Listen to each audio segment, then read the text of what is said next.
बस जल्दी ही आखिरी स्टेशन पर पहुंच गई। ड्राइवर वापस जाने ही वाला था कि अन्ना को अचानक जोरदार आवाज सुनाई दी। उसने ऊपर देखा तो आसमान में एक धुआं छोड़ता हुआ विमान दिखाई दिया। कुछ देर बाद विमान सोसाइटी से थोड़ी दूर जाकर रेगिस्तान में गिर गया। अन्ना डर गई। उसने ड्राइवर से बस रोकने और वहां चलकर लोगों की मदद करने को कहा, लेकिन यह सुनते ही ड्राइवर का चेहरा बदल गया। उसने कहा कि वह जगह पूरी तरह प्रतिबंधित है, वह वहां किसी भी हालत में नहीं जाएगा। उसने अन्ना को भी सलाह दी कि दूसरों के मामलों में दखल न दे। ड्राइवर को किसी तरह मनाने का कोई फायदा नहीं हुआ, इसलिए अन्ना खुद बस से उतर गई और दुर्घटना स्थल की तरफ चल पड़ी। ड्राइवर तुरंत बस लेकर वहां से चला गया। जल्दी में अन्ना ने सड़क के किनारे लगा खतरे का बोर्ड भी नहीं देखा, लेकिन जब वह उस जगह पहुंची तो विमान का कहीं कोई निशान नहीं था। उसे साफ याद था कि विमान यहीं गिरा था, फिर अब उसका कोई निशान क्यों नहीं था। उसने रेगिस्तान में विमान को ढूंढना शुरू किया। तभी उसे एक गोल आकार की बड़ी इमारत दिखाई थी। उसने यह जगह पहले भी देखी थी। यही वह जगह थी जहां पुरुष काम करने जाते थे। अन्ना को लगा कि शायद अंदर कोई उसकी मदद कर सकता है, इसलिए वह इमारत के ऊपर चढ़ गई, लेकिन वहां भी उसे विमान का कोई मलबा नहीं मिला। सबसे हैरानी की बात यह थी कि जिस आलीशान मुख्यालय के बारे में उसने सुना था, वहां सिर्फ एक साधारण सी इमारत थी। आसपास किसी और चीज का नामो निशान नहीं था। अन्ना पूरी तरह उलझ गई। जैसे ही उसने इमारत के शीशे को छुआ, उसमें अचानक लाल रोशनी चमकने लगी। इसके बाद उसके दिमाग में कई अजीब तस्वीरें तेजी से दिखाई देने लगी। जब उसे होश आया तो वह अपने कमरे में बिस्तर पर पड़ी थी। तभी उसे बाहर से आवाज सुनाई दी। अन्ना चुपके से कमरे से बाहर निकली। उसने देखा कि उसका पति, जो कभी घर का काम नहीं करता था, रात का खाना बना रहा था। अन्ना उसे देखकर हैरान रह गई। उसने अपने पति से पूछा कि वह घर कैसे पहुंची और उसके साथ क्या हुआ था। उसने विमान के गिरने की बात भी बताई, लेकिन उसके पति ने कहा कि यह सब सिर्फ एक बुरा सपना था। जब वह काम से घर आया था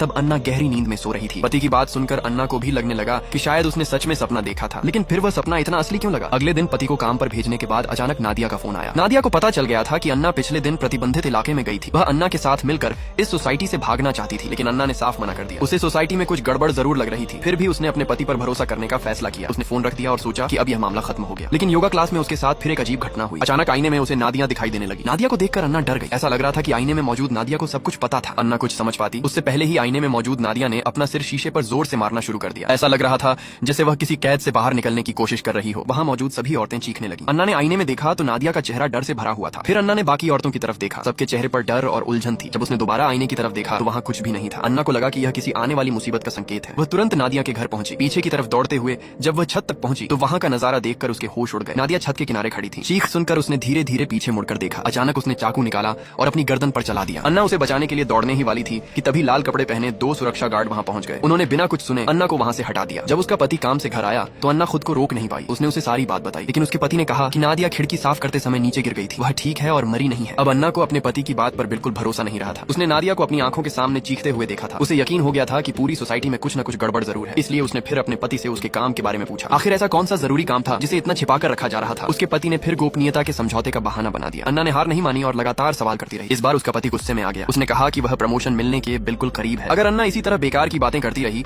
तो उसकी नौकरी भी जा सकती है और फ्रैंक उसे सोसाइटी से बाहर भी निकाल सकता है। पति की बात सुनकर अन्ना चुप हो गई। लेकिन उसी रात उसे एक और अजीब सपना आया। उसने सपना देखा कि वह काले पानी में डूब रही है। उसका दम घुटने लगा। वह लगभग बेहोश होने वाली थी कि अचानक उसकी आंख खुल गई। अन्ना कुछ देर तक घबराई हुई बैठी रही। क्या सच में उसके पति की बात सही थी? क्या ये सारी अजीब घटनाएं सिर्फ उसका वहम थी?